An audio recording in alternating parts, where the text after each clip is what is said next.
बोलिए बृहस्पति देव भगवान की जय, विष्णु भगवान की जय। एक समय एक बहुत प्रतापी और दानी राजा था। वह नित्य गरीबों और ब्राह्मणों की सहायता करता था। यह बात उसकी रानी को अच्छी नहीं लगती थी। वह ना तो गरीबों को दान देती, न ही भगवान का पूजन करती थी और राजा को भी दान देने से मना करती थी। एक दिन राजा शिकार खेलने वन को गए हुए थे। उसी समय बृहस्पति देव साधु के रूप में भिक्षा के लिए द्वार पर आए और भिक्षा मांगी। रानी ने भिक्षा देने से इनकार कर दिया और कहा कि हे साधु महाराज, मैं तो दान पुण्य से तंग आ गई हूँ। मेरे पति सारा धन लुटाते रहते हैं। मेरी इच्छा है कि हमारा सारा धन नष्ट हो जाए। साधु ने कहा, देवी तुम तो बड़ी विचित्र हो। धन वैभव तो सभी चाहते हैं। यदि तुम्हारे पास अधिक धन है तो भूखों को भोजन कराओ, प्यासों के लिए प्याऊ बनवाओ, धर्मशालाएं बनवाओ। जो निर्धन अपनी कुंवारी कन्याओं का विवाह नहीं कर सकते, उनका विवाह करवाओ। ऐसे और कई काम हैं जिनको करने से तुम्हारे कुल का यश लोक और परलोक में फैलेगा। परंतु रानी पर उपदेश का कोई प्रभाव नहीं पड़ा। वह बोली, महाराज आप मुझे कुछ ना समझाएं। मैं ऐसा धन नहीं चाहती जो हर जगह बांटती फिरूं। साधु ने उत्तर दिया, यदि तुम्हारी ऐसी इच्छा है तो तथास्तु।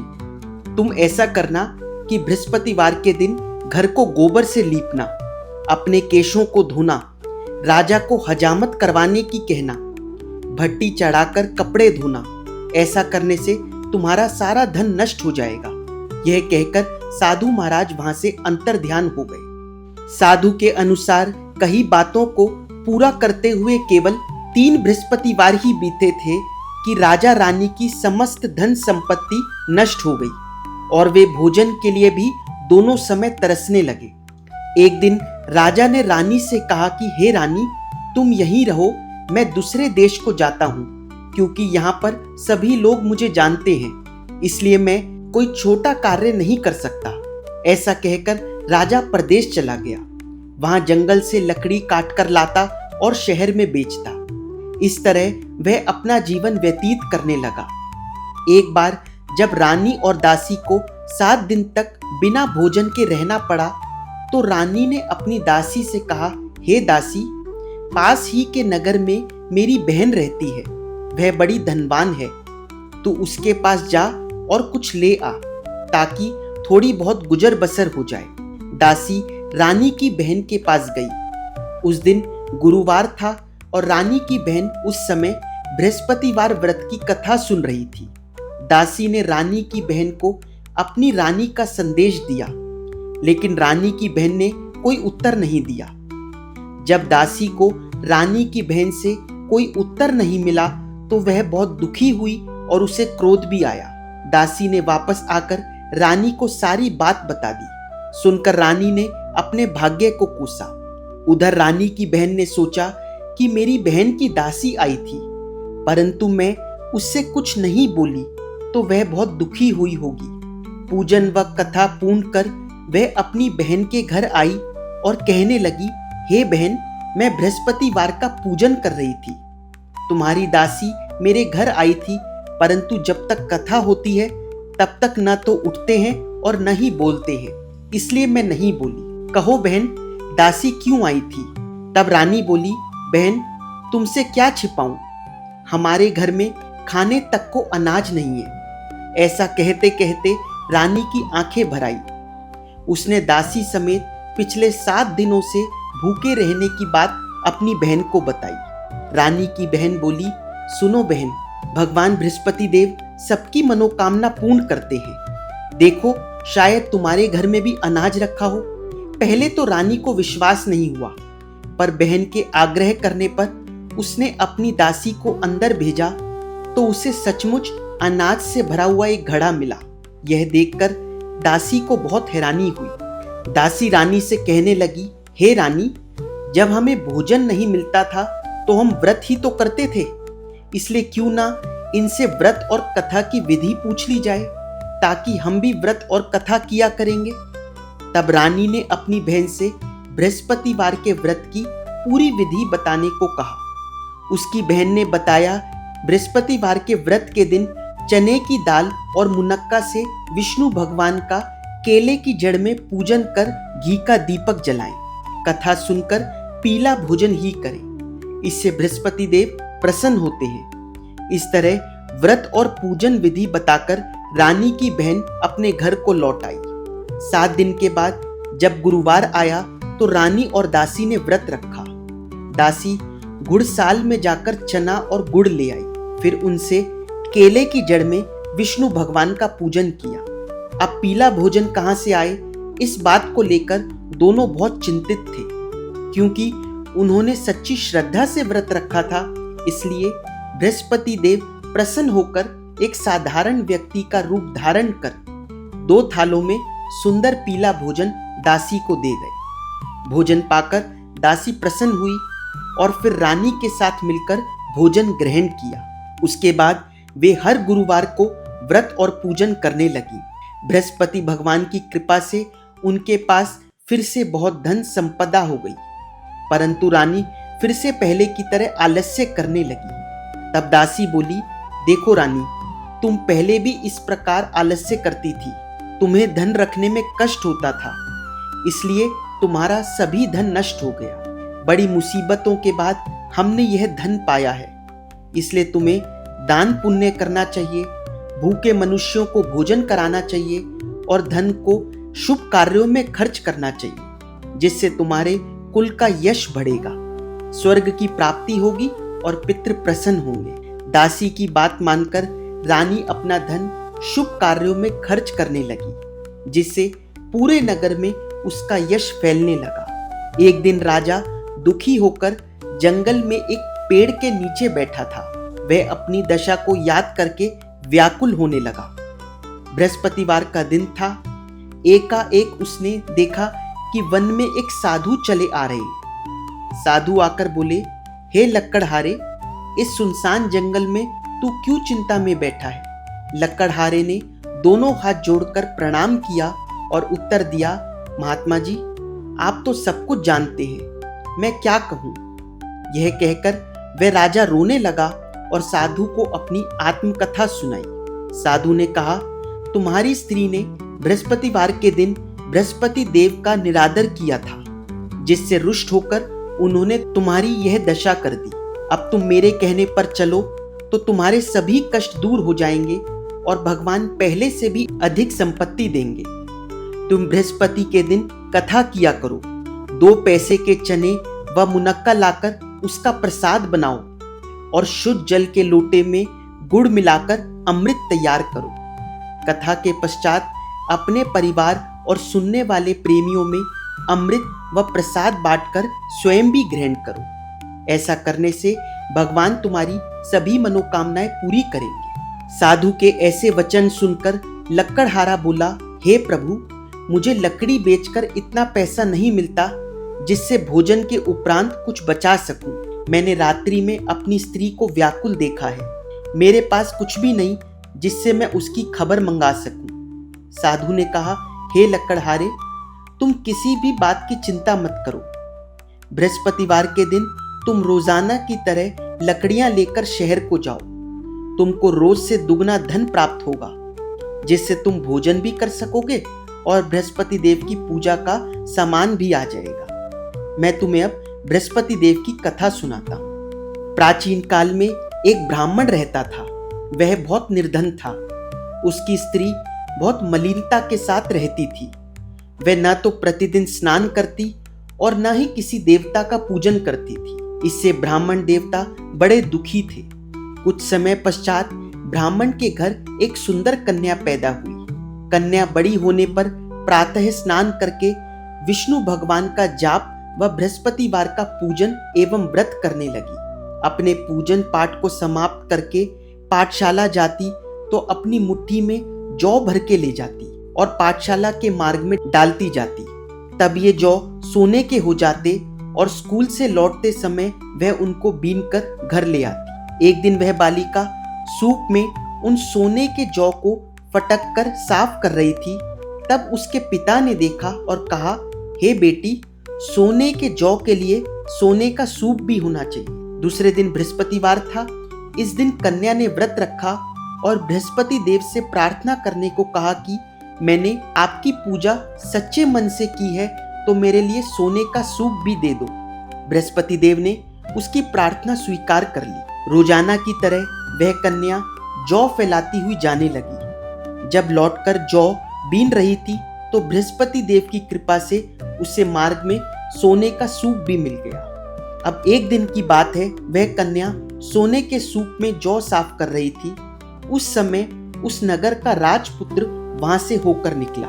वह कन्या के रूप और कार्य को देखकर मोहित हो गया और जाकर अपने पिता से कहा कि मैं उस लड़की से विवाह करना चाहता हूँ जो सोने के सूप में जौ साफ कर रही थी। यह सुनकर राजा बोला कि मैं उसके साथ तेरा विवाह अवश्य ही करवा दूंगा। राजकुमार ने उस लड़की के घर का पता बतलाया। तब मंत्री उस कन्या के घर गए और ब्राह्मण देवता को सभी हाल बताया। ब्राह्मण देवता राजपुत्र के साथ अपनी कन्या का विवाह करने के लिए तैयार हो गए और विधि विधान से उस कन्या का विवाह हो गया। कन्या के विदा होने के बाद ब्राह्मण देवता के घर में गरीबी का निवास हो गया। अब उन्हें भोजन के लिए अन्न भी बड़ी मुश्किल से मिलता था। एक दिन दुखी होकर ब्राह्मण देवता अपनी बेटी के पास गए। बेटी ने पिता की दुखी अवस्था को देखा और अपनी माँ का हाल पूछा। तब ब्राह्मण ने सभी हाल कहा। बेटी ने बहुत सा धन देकर अपने पिता को विदा किया। इस तरह ब्राह्मण का कुछ समय तो सुखपूर्वक व्यतीत हो गया, लेकिन कुछ दिन बाद फिर वही हाल हो गया। ब्राह्मण फिर अपनी बेटी के यहाँ गया और सारा हाल कहा तो उसकी बेटी बोली, पिताजी आप माँ को मेरे पास ले आओ, मैं उसे बृहस्पति देव की व्रत व पूजन विधि बता दूंगी, जिससे श्रद्धा पूर्वक करने से आपकी गरीबी दूर हो जाएगी। वह ब्राह्मण अपनी स्त्री को लेकर बेटी के ससुराल पहुंचा। तब बेटी अपनी माँ को समझाने लगी, माँ तुम प्रातः काल प्रथम स्नान आदि करके विष्णु भगवान का पूजन करना। परंतु माँ ने उसकी एक भी बात का ध्यान नहीं लगाया और प्रातः काल उठकर अपनी बेटी के बच्चों की झूठन को खा लिया। इससे उसकी बेटी को बहुत गुस्सा आया और उस रात उसने अपनी माँ को कोठरी में बंद कर दिया। अगले दिन सुबह उसने अपनी माँ को बाहर निकाला और स्नान आदि करा के पाठ करवाया तो उसकी माँ की बुद्धि ठीक हो गई और वह प्रत्येक बृहस्पतिवार को व्रत रखने लगी। इस पूजन व व्रत के प्रभाव से उसके माता पिता बहुत ही धनवान होकर बृहस्पति देव के प्रभाव से इस लोक के सभी सुख भोगकर स्वर्ग को प्राप्त हुए। इस तरह कहानी कहकर साधु देवता वहां से अंतर ध्यान हो गए। 4 दिन बाद बृहस्पतिवार का दिन आया। लकड़हारा जंगल से लकड़ी काटकर शहर में बेचने गया। उसे उस दिन अन्य दिनों से दुगना दाम मिला। लकड़हारे ने चना गुड़ आदि लेकर गुरुवार का व्रत व पूजन किया। जब दोबारा गुरुवार का दिन आया तो वह बृहस्पतिवार का पूजन और व्रत करना भूल गया। इस कारण बृहस्पति भगवान नाराज हो गए। उस दिन उस नगर के राजा ने विशाल यज्ञ का आयोजन किया था और नगर में यह घोषणा करवा दी कि कोई भी नगरवासी अपने घर में भोजन न बनावे, समस्त जन मेरे यहाँ ही भोजन करने आवे। उस दिन लकड़हारा कुछ देर से पहुंचा तो राजा उसको अपने साथ महल में ले गए और अपने कक्ष में भोजन कराने लगे। तभी उस समय रानी भी वहां आ गई और उसने देखा कि जिस खूंटी पर उसका हार लटका हुआ था वह वहां पर नहीं है। रानी ने निश्चय किया कि मेरा यह हार इसी लकड़हारे ने चुराया है। तब रानी के कहने पर राजा ने उसी समय सिपाहियों को बुलाकर उस लकड़हारे को कारागृह में डलवा दिया। अब लकड़हारा दुखी होकर विचार करने लगा कि न जाने कौन से जन्मों के कर्म से मुझे यह कष्ट प्राप्त हुआ है, और उस साधु को याद करने लगा जो जंगल में मिला था। उसी समय बृहस्पति देव साधु के रूप में प्रकट हुए और उसकी दशा को देखकर कहने लगे, अरे मूर्ख, तूने बृहस्पति देव का पूजन नहीं किया था, इसी कारण तुझे दुख प्राप्त हुआ है। अब तू चिंता मत कर, आने वाले बृहस्पतिवार के दिन बृहस्पति देव का पूजन व व्रत रखना। साधु महात्मा के कहे अनुसार बृहस्पतिवार के दिन लकड़हारे ने कथा कही और व्रत रखा। तो उसी रात्रि को बृहस्पति देव ने उस नगर के राजा को स्वप्न में आकर कहा, हे राजा, तुमने जिस लकड़हारे को कारागृह में बंद करके रखा है वह एक राजा है और वह निर्दोष है, उसे छोड़ देना। तुझे रानी का हार उसी खूंटी पर लटका हुआ मिलेगा। अगर तू ऐसा नहीं करेगा तो मैं तेरे सारे राज्य को नष्ट कर दूंगा। इस तरह रात्रि के स्वप्न को देखकर राजा प्रातःकाल उठा तो उसे वह हार उसी खूंटी पर लटका हुआ मिला। तब राजा ने उस लकड़हारे को बुलाकर क्षमा मांगी और सुंदर वस्त्र आभूषण देकर विदा किया। अब लकड़हारा राजा अपने नगर को चल दिया। राजा जब अपने नगर के निकट पहुंचा तो उसे बड़ा आश्चर्य हुआ। नगर में पहले से अधिक बाग, तालाब, मंदिर, कुएं तथा धर्मशालाएं आदि बनी हुई नजर आ रही थी। राजा ने जब पूछा कि यह सब किसने बनवाए हैं तो नगर के लोग कहने लगे, यह सब रानी और दासी ने बनवाए हैं। राजा ने महल पहुंचकर रानी से पूछा कि यह धन तुम्हें कैसे प्राप्त हुआ। तब रानी ने बताया कि हमें यह सब धन बृहस्पति देव के इस व्रत के प्रभाव से प्राप्त हुआ है। तब राजा ने निश्चय किया कि हर गुरुवार को तो सभी बृहस्पति देव का पूजन करते हैं, परंतु मैं प्रतिदिन दिन में 3 बार बृहस्पति देव की कथा कहूंगा तथा रोज व्रत किया करूंगा। अब हर समय राजा के दुपट्टे में चने की दाल बंधी रहती तथा दिन में 3 बार कथा कहता। एक रोज राजा ने विचार किया कि चलो अपनी बहन के यहाँ पर हो आवे।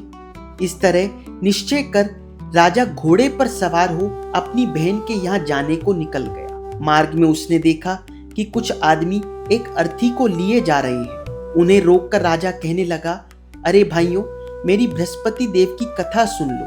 तो वे बोले, लो, हमारा तो आदमी मर गया और इसको अपनी कथा की पड़ी है। परंतु कुछ आदमी बोले, अच्छा कहो, हम तुम्हारी कथा सुनेंगे। राजा ने दाल निकाली और कथा कहना प्रारंभ किया।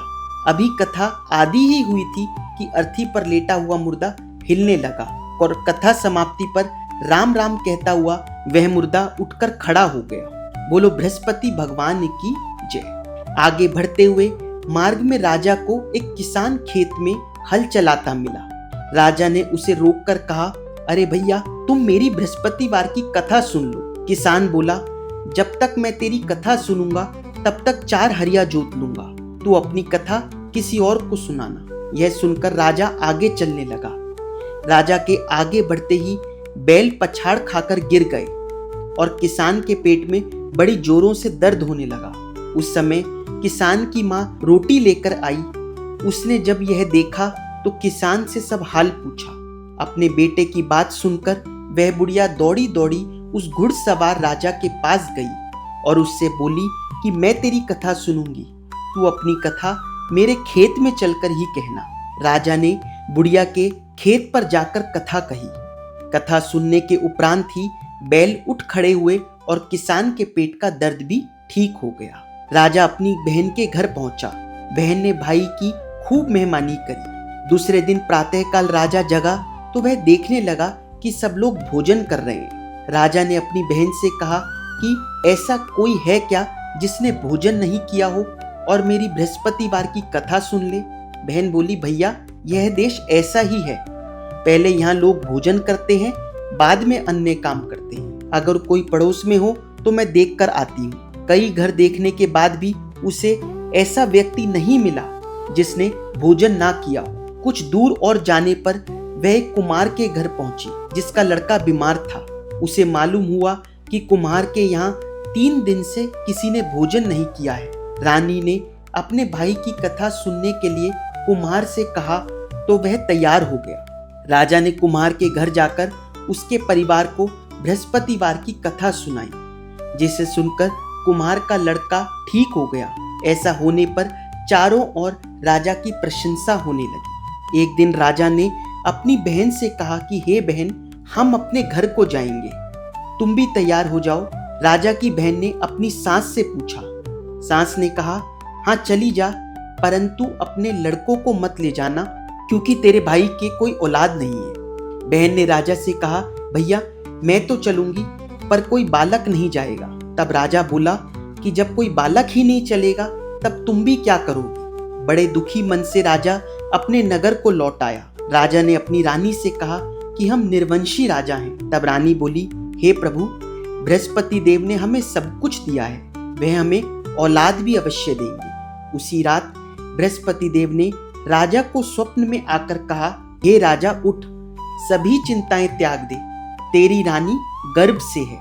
स्वप्न में बृहस्पति देव की यह कथा सुनकर राजा को बड़ी खुशी हुई। 9वें महीने में रानी के गर्भ से एक सुंदर पुत्र पैदा हुआ। सच्ची भावना से राजा और रानी ने उनकी कथा का गुणगान किया तो उनकी सभी इच्छाएं पूर्ण हुई। जो सच्ची श्रद्धा से बृहस्पतिवार का पूजन करता है, दूसरों को कथा पढ़कर सुनाता है या सुनता है, तो बृहस्पति देव उनकी सभी मनोकामनाएं पूर्ण करते हैं, सदैव उसकी रक्षा करते हैं। कथा सुनने के बाद प्रसाद बांटना चाहिए और स्वयं को भी ग्रहण करना चाहिए। हृदय से उनका मनन करते हुए जयकारा बोलना चाहिए। बोलो बृहस्पति देव भगवान की जय, बोलिए विष्णु भगवान की जय। आइए बृहस्पति देव की आरती करते हैं। ओम जय बृहस्पति देवा, ओ स्वामी जय बृहस्पति देवा। छिन छिन भोग लगाऊं, छिन छिन भोग लगाऊं, कदली फल मेवा। ओम जय बृहस्पति देवा। तुम पूर्ण परमात्मा, तुम अंतर्यामी, ओ स्वामी तुम अंतर्यामी। जगत पिता जगदीश्वर, जगत पिता जगदीश्वर, तुम सबके स्वामी। ओम जय बृहस्पति देवा। चरणामृत निज निर्मल, सब पातक हरता, ओ स्वामी सब पातक हरता। सकल मनोरथ दायक, सकल मनोरथ दायक, कृपा करो भरता। ओम जय बृहस्पति देवा। तन मन धन अर्पण कर, जो जन शरण पड़े, ओ स्वामी जो जन शरण पड़े। प्रभु प्रकट तब होकर, प्रभु प्रकट तब होकर, आकर द्वार खड़े। ओम जय बृहस्पति देवा। दीन दयाल दयानिधि, भक्तन हितकारी, ओ स्वामी भक्तन हितकारी। पाप दोष सब हरता, पाप दोष सब हरता, भव बंधन हारी। ओम जय बृहस्पति देवा। सकल मनोरथ दायक, सब संशय हारी, ओ स्वामी संशय हारी। विषय विकार मिटाओ, विषय विकार मिटाओ, संतन सुखकारी। ओम जय बृहस्पति देवा। जो कोई आरती तेरी प्रेम सहित गावे, ओ स्वामी प्रेम सहित गावे। जेठानंद आनंद सौ सौ, जेठानंद आनंद सौ सौ, निश्चय ही पावे। ओम जय बृहस्पति देवा। बोलिए बृहस्पति देव भगवान की जय, बोलिए विष्णु भगवान की जय, बोलिए आज के आनंद की जय। अगर आप लोगों को वीडियो अच्छी लगी हो तो वीडियो को लाइक और चैनल को सब्सक्राइब करके जाइएगा। कमेंट सेक्शन में विष्णु भगवान का जयकारा जरूर लगा कर जाइए।